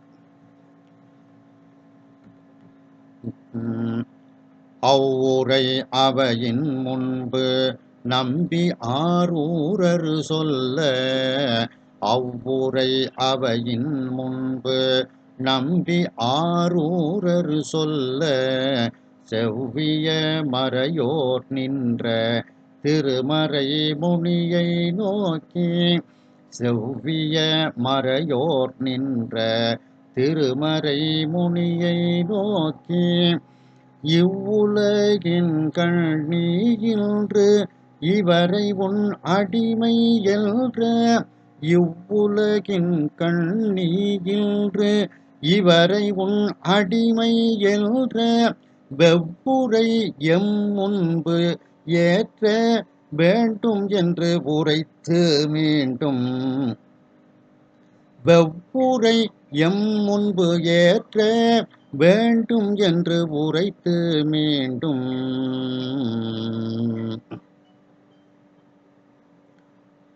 அவ்வுரை அவையின் முன்பு நம்பி ஆரூரர் சொல்ல. இப்படி எனக்கு புரியாத செயலாக இருக்கிறது, இது ஒரு மாயையாக இருக்கின்றது என்று அந்த சபையோர் முன்பு நம்பி ஆரூரர் இவ்வாறு எடுத்து கூறுகின்றார். செவ்விய மறையோர், அந்த செம்மைத்தன்மை உடைய சிறந்த அந்த அந்தணர்கள் இப்பொழுது அதற்கு பதில் சொல்ல ஆரம்பிக்கின்றார்கள். அப்ப செவ்விய அப்படின்னா ஒருபால் பற்றி செல்லாது நடுநிலையே செம்மையாம் அப்படின்னு. செவ்விய அப்படிங்கிறதுக்கு என்ன பொருள் அப்படின்னா, ஒருபால் பற்றி செல்லாது நடுநிலையே மனச்செம்மையா கொண்டதுதான் செவ்விய அப்படின்னு அர்த்தம். அப்போ அந்த அந்தணர்கள் ஒரு பக்கமாக தீர்ப்பு சாதகமாக சொல்ல மாட்டாங்க, நடுநிலையில் நின்று தீர்ப்பு சொல்வார்கள். அதான் அந்த அந்தணர்களை செவ்விய மறையோர் அப்படின்னுட்டு கூறுகின்றார்கள். அப்ப நின்ற அப்படிங்கிறது நின்ற திருமறை முனி அப்படின்னா, நின்றன்னா எங்கும் நீக்கமற நிறைந்து இருக்கக்கூடியவன் அந்த பெருமான் அப்படின்னு அர்த்தம். என்ன? அந்த செவ்விய மறையோர், அந்த நடுநிலை தவறாத அந்த அந்தணர்கள் அங்கு நின்று கொண்டிருக்கக்கூடிய திருமறை முனியை நோக்கி, அந்த உயர்ந்த வேதங்களை சொல்லக்கூடிய அந்த முனிபுங்கவரை போல இருக்கக்கூடிய அந்த வயதான அந்தணரை பார்த்து அவர்கள் இப்பொழுது அந்த சபையா நீதிபதிகள் கூறுகின்றார்கள். இந்த உலகத்தில் நீ இன்று இவரை, இந்த ஆரூரரை உன் அடிமை என்ற, எனக்கு அடிமை அப்படிங்கிற ஒரு வசை வழக்கு, வெவ்வுரை அப்படின்னா ஒரு வசையான வழக்கு, அது அதாவது காதால் கேட்க முடியாத ஒரு சொல்லை நீ சொல்கின்றாய். இப்படி உலகத்துல வழக்கமே கிடையாது. ஆனா நீ இதை ஒரு வழக்காக கொண்டு வந்து நீ கூறுகின்றாய். அதான் வெவ்வுரை. என்ன? அந்த வசையான வழக்கு எம் முன்பு ஏற்ற வேண்டும். என்ன? அதை நீ எங்கள் முன்னிலையில் நிரூபித்து காட்ட வேண்டும். ஏற்ற வேண்டும் அப்படின்னா நிரூபித்து காட்ட வேண்டும் என்று உரைத்து, அப்படின்னுட்டு அந்த வயதான அந்தணரிடத்தில் சபையில் இருக்கக்கூடிய நடுவர்கள் கூறுகின்றார்கள். மீண்டும் அவர்கள் கூறுகின்றார்கள். அந்த வயதான அந்தணரை பார்த்து அவர்கள் கூறுகின்றார்கள். வெவ்வுரை அப்படின்னா கொடிய வார்த்தை. இந்த வார்த்தையை கேட்டாலே கொடுமையா இருக்கு. அப்படிப்பட்ட ஒரு சட்டத்தை நீ புதுசா அந்த வழக்கை இங்க கொண்டு வந்திருக்க. அதை எங்களிடத்தில் நீ நிரூபித்து காட்ட வேண்டும் அப்படின்னு சொல்லிட்டு மீண்டும் கூறுகின்றார்கள்.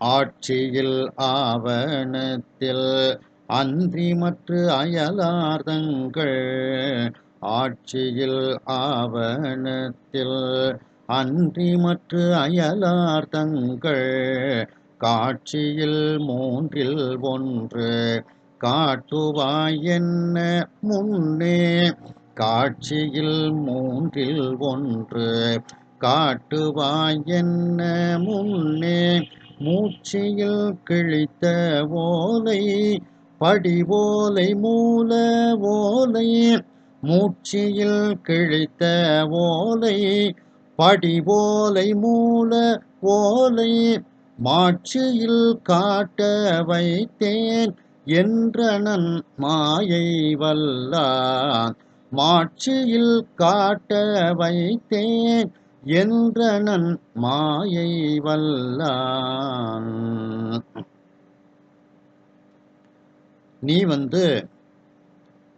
மூன்று விதமாக மெய்ப்பிக்க, மூன்று விதத்தில் ஏதாவது ஒன்றை வைத்து மெய்ப்பிக்க வேண்டும் அப்படின்னுட்டு அவர்கள் மூன்று ஒரு அமைப்பை கொடுக்கின்றார்கள்.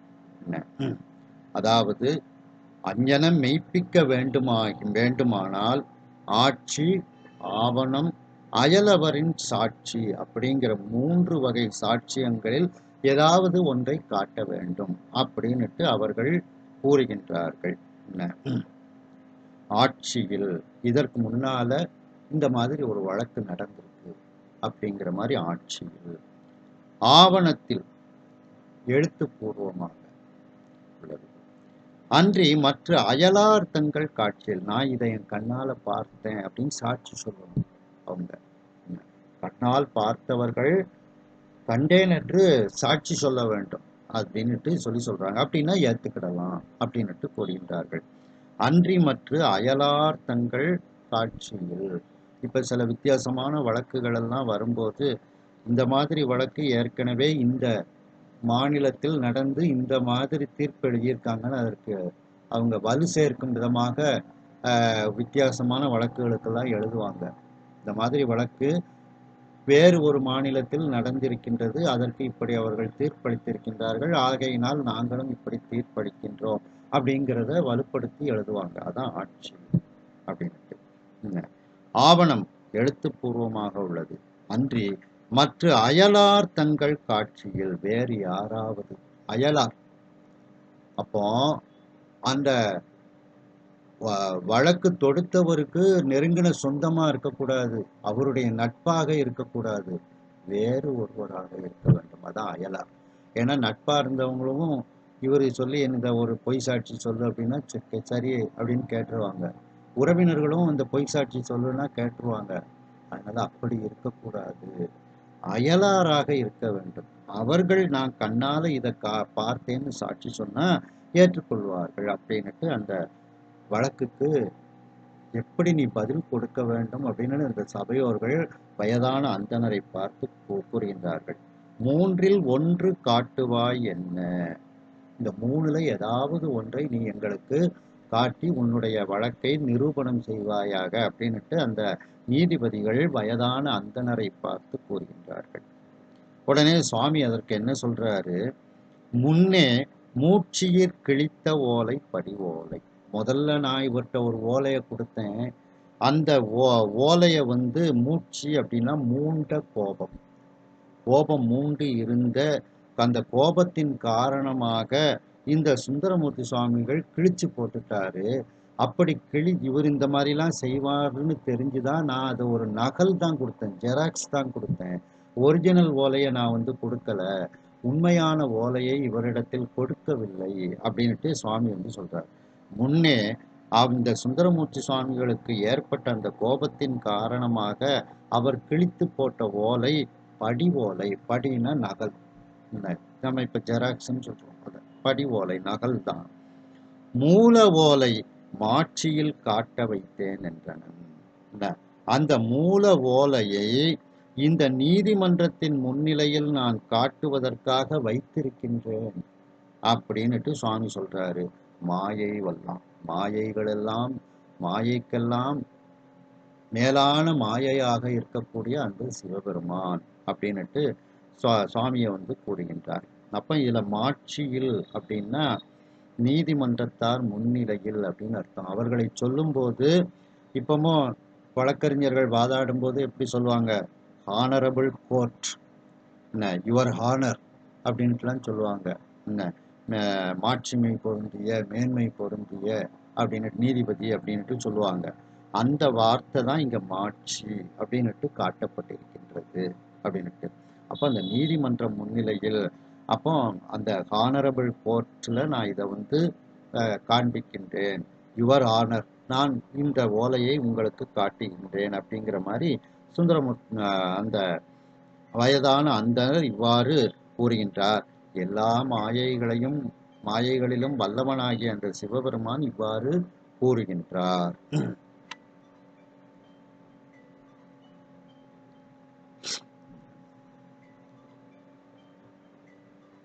சுந்தரமூர்த்தி சுவாமிகள் சபையோர்களை பார்த்து, நடப்பதெல்லாம் ஒரு மாயையாக இருக்கிறது, இதில் என்ன தெளிவு அடைய முடியும் என்று எனக்கு தெரியவில்லை என்று பணிவோடு அந்த சபையினரை பார்த்து, அந்த நீதிபதிகளை பார்த்து கூறுகின்றார். இவ்வாறு நம்பி ஆரூரர் அந்த சபையினரை பார்த்து சொன்னவுடன் அந்த ஒருதலையாக ஒருவருக்கு சாதகமாக சாட்சி சொல்லாது நடுநிலையை மனதில் நிறுத்தி சாட்சி சொல்லக்கூடிய அந்த செவ்விய அந்தணர்கள், அந்த நீதிபதிகள், அங்கு நின்று கொண்டிருக்கக்கூடிய அந்த அருமையான வேதங்களை சொல்லக்கூடிய முனிபுங்கவர் போல் இருக்கக்கூடிய அந்த வயதான அந்தணரை பார்த்து அவர்கள் கூறுகின்றார்கள். இந்த உலகத்தில் நீ இன்று இவரை, இந்த நம்பி ஆரூரரை உன்னுடைய அடிமை என்று ஒரு கொடிய வார்த்தையை கூறியிருக்கின்றார். ஒரு கொடிய வசை வழக்கு, காதால் கேட்கக்கூட சகிக்க முடியவில்லை. அப்படிப்பட்ட ஒரு வழக்கை நீ கூறியிருக்கின்றாய். அந்த வழக்கை நீ எங்கள் முன்னிலையில் நிரூபித்து காட்ட வேண்டும் என்று உரையை சொல்லிக்கொண்டு மீண்டும் அதற்கு எப்படி நிரூபித்து காட்ட வேண்டும் என்று அவர்கள் கூறுகின்றார்கள். இதற்கு 3 விதமான வழிவகைகள் இருக்கின்றது.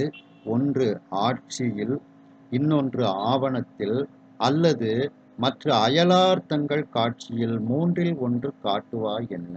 அதாவது அவ்வாறு இந்த வழக்கை மெய்ப்பிக்க வேண்டுமென்றால் பழைய வழக்குகள் ஆட்சியில் ஏதேனும் இருக்கின்றதா என்று காட்ட வேண்டும், அல்லது எழுத்துப்பூர்வமாக ஆவணம் எதுவும் இருக்கின்றதா என்று காட்ட வேண்டும், அல்லது அயலார்களினுடைய சாட்சி, கண்ணால் பார்த்த சாட்சி எதுவும் இருக்கின்றதா என்று இந்த 3 சாட்சியங்களில் ஏதாவது ஒன்றை காட்டி இதை நீ மெய்ப்பிக்க வேண்டும் என்று அந்த நீதிபதிகள் கூறுகின்றார்கள். என்ன உடனே அதற்கு அந்த வயதான அந்தணராக வந்த சிவபெருமான் கூறுகின்றார், முதலில் நான் இவரிடத்தில் ஒரு ஓலையை கொடுத்தேன். அந்த ஓலையை இவர் அந்த நேரத்தில் தனக்கு ஏற்பட்ட கோபத்தின் காரணமாக கிழித்து போட்டுவிட்டார். இவர் இவ்வாறு செய்வார் என்று தெரிந்தே நான் அவரிடத்தில் ஒரு நகலைத்தான் கொடுத்தேன். ஆக அந்த மூல ஓலை, அந்த முதலில் அவர்களுடைய பாட்டனார் எழுதி தந்த ஓலையானது நான் பத்திரப்படுத்தி வைத்திருக்கின்றேன். அதை இந்த மரியாதை மிகுந்த இந்த நீதிமன்றத்தில் நான் காட்டுவதற்காக வைத்திருக்கின்றேன் என்று பதில் கூறுகின்றார் அந்த வயதான அந்தணராகிய சிவபெருமான். எல்லா மாயைகளிலும் வல்லவனாகிய அந்த பெருமான் இப்படிப்பட்ட ஒரு மாய வித்தையை காட்டிக்கொண்டு அவர் இருக்கின்றார்.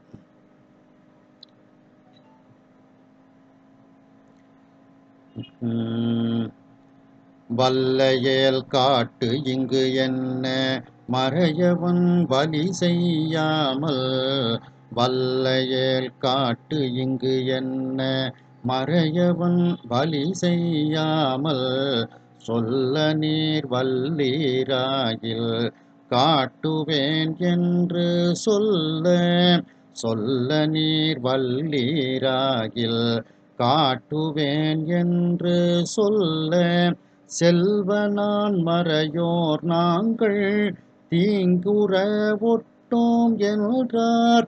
செல்வனான் மறையோர் நாங்கள் தீங்குற ஒட்டோம் என்றார். அல்லல் தீர்த்து ஆழ நின்றார் ஆவணம் கொண்டு சென்றார். அல்லல் தீர்த்து ஆழவல் நின்றார் ஆவணம் கொண்டு சென்றார். வல்லையேல் காட்டு இங்கு என்ன, நாங்கள் கூறிய அந்த மேற்கூறிய 3 சாட்சிகள், அந்த சாட்சிகளை உன்னால் காட்ட முடியும் என்றால் காட்டு இங்கு என்ன, அதை இப்பொழுது காட்டுவாயாக. அதாவது அந்த மூல ஓலை என்கிட்ட இருக்கு, அதை நான் உங்கள்கிட்ட காட்டுறேன்னு சுவாமி சொல்றாரு. அப்ப அந்த மூல ஓலையை உன்னால் காட்ட முடியும் என்றால் இங்கு காட்டுவாயாக அப்படின்னு அந்த சபையோர்கள் கூறுகின்றார்கள். உடனே அந்த வயதான அந்தனர் கூறுகின்றார், இந்த சுந்தரமூர்த்தி சுவாமிகள் இந்த ஆரூரன் மீண்டும் அந்த ஓலையை கிழிச்சு போட மாட்டான்னு நீங்க உறுதி தந்தீங்கன்னா நான் காமிக்கிறேன் அப்படின்னு சொல்லி சொல்றார். மறையவன் பலி செய்யாமல், மறையவன்னா அந்த ஆரூரன், நம்பி ஆரூரன் மீண்டும் என்னை துன்பப்படுத்தாமல் அந்த ஓலையை கிழித்து போட மாட்டேன் என்று உறுதிமொழி தந்தால், பலி செய்யாமல் சொல்ல நீர் வல்லீராகில், அவரிடத்தில் நீ இந்த மாதிரிலாம் தவறாக நடந்து கொள்ளக்கூடாது அப்படின்னு நீங்கள் அவரிடத்தில் சொல்லக்கூடிய வல்லமை உடையவர்களாக இருந்தீர்கள் என்றால் அப்படின்னு சுவாமி பதிலுக்கு சொல்றார். வல்லீராகில், ஏன்னா அவர் அரசிளங்குமரன், ராஜா இருக்காரு, மந்திரி இருக்காங்க, அரசவையே அங்க வந்து கூடி நிக்குது. அப்ப இத்தனை பேர் முன்னிலையில நீங்க அந்த நம்பியாரூர்கிட்ட உங்களுக்கு சொல்லதுக்கு வல்லமை இருக்குதா அப்படின்னா நான் காமிக்கிறேன் அப்படின்னு சுவாமி வந்து அவங்க கேட்டதுக்கு பதிலா அவங்க என்ன கேட்காங்க, உனக்கு இந்த மூல ஓலையை காட்ட வல்லமை இருக்கான்னு கேட்டாங்க.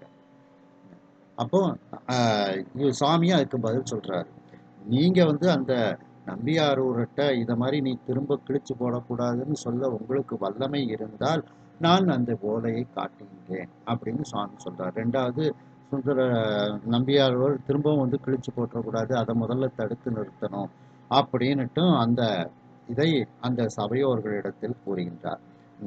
பலி செய்யாமல் சொல்ல நீர் வல்லீராகில், உங்களுக்கு அந்த வல்லமை இருக்கின்றதா, அரசியல்வாதிகளை கண்டு நீங்க பயப்படாம இந்த மாதிரி அவரை வந்து தடுத்து நிறுத்துவீர்களா அப்படின்னு கேட்கின்றார்கள். அப்படி என்றால் காட்டுவேன் என்று சொல்ல அந்த ஓலையை நான் உங்களிடத்தில் காட்டுகின்றேன் அப்படின்னுட்டு சுந்தரமூர்த்தி அப்படின்னுட்டு அந்த வயதான அந்தணர் கூறுகின்றார். உடனே செல்வ நான்மறையோர் நாங்கள் தீங்குற ஒட்டோம் என்றார்.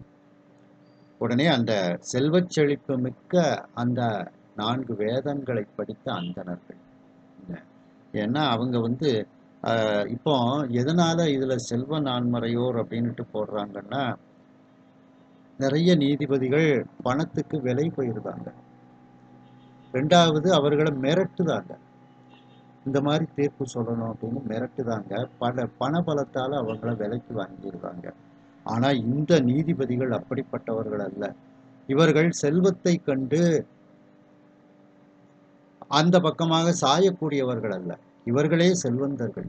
என்ன இதுல ஞானசம்பந்த பெருமாள் சொல்லும்போது, செல்வ நெடுமாடம் சென்று சேன்வோங்கி செல்வ மதிதோய செல்வம் உயர்கின்ற செல்வர் வாழ்தில்லை சிற்றம்பலம் மேய செல்வம் கழல் ஏத்தும் செல்வம் செல்வமே.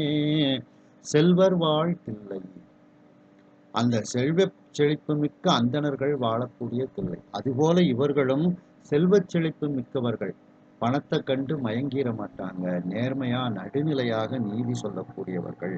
அந்த செல்வ நான்மறையோர் அங்கு இருக்கக்கூடிய நீதிபதிகள் உடனே அந்த வயதான அந்தணரை பார்த்து கூறுகின்றார்கள், நாங்கள் தீங்குற ஒட்டோம் என்றார். இனி உனக்கு எந்த தீங்கும் வருமாறு உனக்கோ நீ வைத்திருக்கக்கூடிய ஓலைக்கோ எந்த தீங்கும் வராதவாறு நாங்கள் பார்த்து கொள்வோம் அப்படின்னுட்டு உறுதிமொழி கொடுக்கின்றார்கள். உடனே அல்லல் தீர்த்து ஆழ நின்றார் ஆவணம் கொண்டு சென்றார். எல்லாருடைய அல்லல்களையும் தீர்த்து அவர்களை தன்னுடைய அடிமையாக ஆக்கி கொள்ளக்கூடிய அந்த சிவபெருமான் அந்த மூல ஓலையாகிய ஆவணத்தை அந்த சபையோர்கள் பார்க்குமாறு சபையோர்களிடத்தில் அந்த ஓலையை கொண்டு சபையினிடத்தில் கொடுக்கின்றார். சபையோர்கள் சுந்தரமூர்த்தி சுவாமிகளை சபையோர்கள் அந்த வயதான அந்தணரை பார்த்து கேட்கின்றார்கள், உன்னால் அந்த மூல ஓலையை இங்க காட்டுவதற்கு வல்லமை இருந்தால் நீ காட்டுவாயாக என்று கூறுகின்றார்கள். ஏனென்றால் அந்த வயதான அந்தணரும் சுற்றி அரசியல்வாதிகள் அந்த அரசியல் பலம் இருப்பதனால் பயந்து காண்பிக்க மாட்டாரோ என்று அவர்களும் மனதில் நினைத்ததனால், உனக்கு வல்லமை இருந்தால் இந்த மூல ஓலையை இங்கு காட்டுவாயாக என்று அந்த நடுவர்கள் கூறுகின்றார்கள். உடனே அந்த வயதான அந்தணர் அந்த சபையோர்களை பார்த்து கூறுகின்றார், இதோ இந்த மறையவனாகிய அந்த நம்பியாரூரர் மீண்டும் எனக்கு துன்பம் செய்யாமல் என்னை ஓடி வந்து என்னிடத்திலிருந்து அந்த ஓலையை பிடுங்கி மீண்டும் கிழித்து போடாமல் இருப்பார் என்று அவரிடத்தில் எடுத்து சொல்ல உங்களுக்கு வல்லமை இருந்தால். ஏன்னா அவரும் அரசிளங்குமரன் சுற்றி அரசர் பட்டத்து ராணி அவங்க அப்பா அம்மா எல்லாரும் இருக்கின்றார்கள். நீங்க அவர்களிடத்தில் இந்த மீண்டும் அந்த வயதான அந்தணருக்கு துன்பம் கொடுக்கக்கூடாது, அவருடைய மூல ஓலையை கிழித்து போடக்கூடாது என்று சொல்வதற்கு உங்களுக்கு தைரியம் இருந்தால் வல்லமை இருந்தால் அவரிடத்தில் எடுத்து சொல்லுங்கள், அதன் பிறகு நான் இந்த மூல ஓலையை உங்களுக்கு காட்டுகின்றேன் என்று அவர்கள் பதிலுக்கு அந்த வயதான அந்தணர் சபையோரை பார்த்து கூறுகின்றார். உடனே அந்த செல்வச் செழிப்பு மிக்க அந்த நான்மறையோர்களாகிய அந்த நடுவர்கள் அவர்கள் செல்வத்தை கண்டு அதன் பக்கமாக சாராதவர்கள், செல்வத்தை பார்த்து அவர்கள் மயங்காதவர்கள், அப்படி அந்த கையூட்டுக்கு துணை போகாதவர்கள், ஊழல் செய்யாதவர்கள், அப்படிப்பட்ட அந்த செல்வ நான்மறையோர்களாகிய அந்த அந்தணர்கள், நாங்கள் உனக்கும் உன்னுடைய அந்த ஓலைக்கும் எந்த தீங்கும் வராதவாறு நாங்கள் பார்த்து கொள்வோம் என்று உறுதிமொழி கொடுக்கின்றார்கள். அந்த உறுதிமொழியை பெற்றவுடன் எல்லோருக்கும் இருக்கக்கூடிய அல்லலைகளை தீர்த்து அவர்களை தன்னுடைய அடிமையாக வைத்து கொள்ளக்கூடிய அந்த சிவபெருமான் அங்கே நிற்கின்றார். அவர் தன் கையில் இருக்கக்கூடிய அந்த மூல ஓலையாகிய ஆவணத்தை எடுத்துக்கொண்டு அந்த சபையோர் முன்னிலையில் காட்டுவதற்கு செல்கின்றார் என்று இந்த அளவில் இந்த சிந்தனையை நிறைவு செய்து மீண்டும் அடுத்த சிந்தனையில் இதனை நாம் தொடருவோம். ஹரஹர நம பார்வதி பதையே ஹரஹர மகாதேவா. வெற்றிவேல் முருகனுக்கு அரோகரா.